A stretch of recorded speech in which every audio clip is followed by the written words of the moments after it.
everybody, Tim Marks here. Just wanted to throw a couple things out there as we're preparing for the big product launch here on the 20th. Now, as long as there's no hurricane that comes through the middle of the country or something like that, we're still on track. Facebook Live will send out all the info a couple days before the 20th, okay?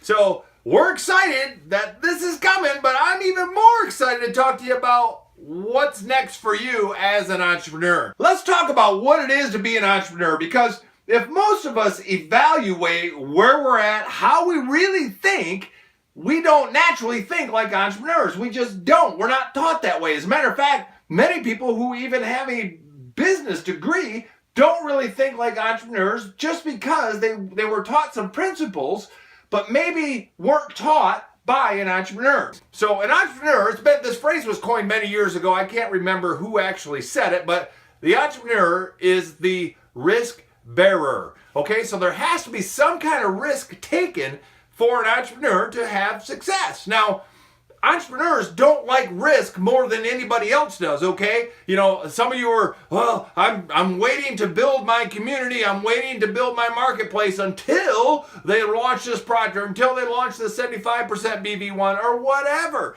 That's not how it works. An entrepreneur can see the things before they actually are there, okay?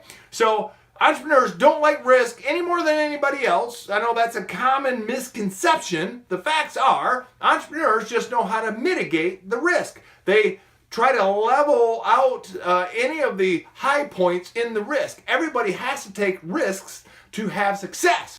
You know, a lot of being an entrepreneur is just about hanging in there when others quit, because it takes time to get the proper thinking. I want to give you an example of somebody who's now very famous. We all know who he is.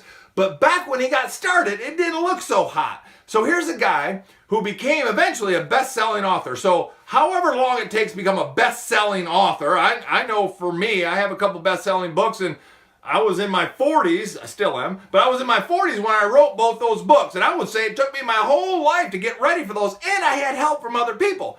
Now this guy wrote his first best-selling book.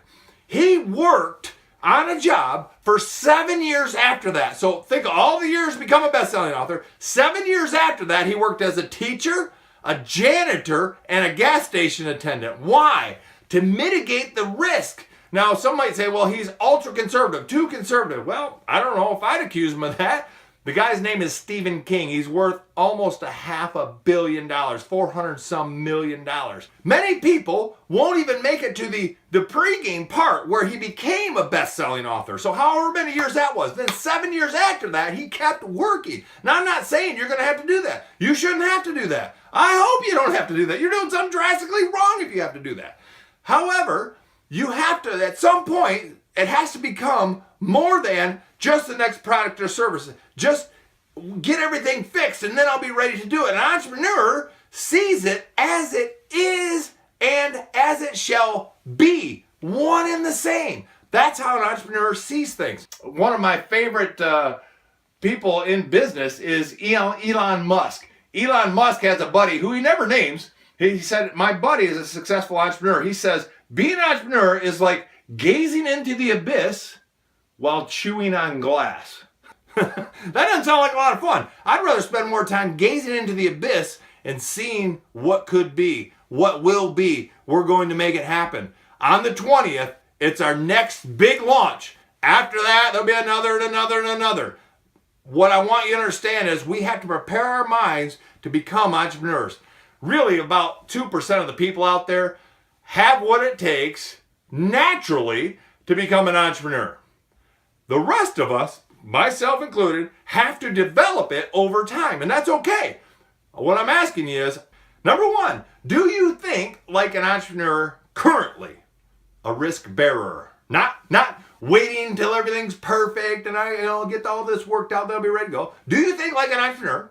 Number two, why do you think like an entrepreneur? So those two questions right there is what I want to work on these next couple videos, rolling up to the 20th and beyond. We're going to talk about some people skills stuff as well. But I want to get us all thinking like entrepreneurs, because we got a lot of great stuff coming, and I want you to get your business ready for you to launch into your future. We'll see you the next time. Viking over and out.